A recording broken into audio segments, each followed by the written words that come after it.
Hə. Hə. Həqiqətən.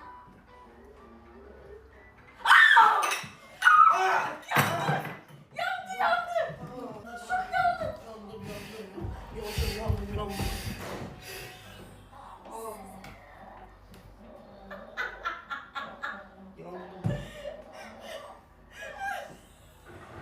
Hani yandın aşkım? Ay aşkım. Hani yandın? Niye yandın? Yandın da iyi.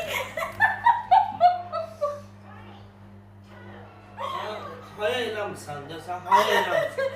Sən bir dəfə mənim ürəyimi partladacaqsan, bir dəfə gəlib mənim axırıma çıxarsan, canımı dincəlsən. Hayal eləməyəcəksən. Kaynar. Özüm ölüm videoların xətrini edəcəm.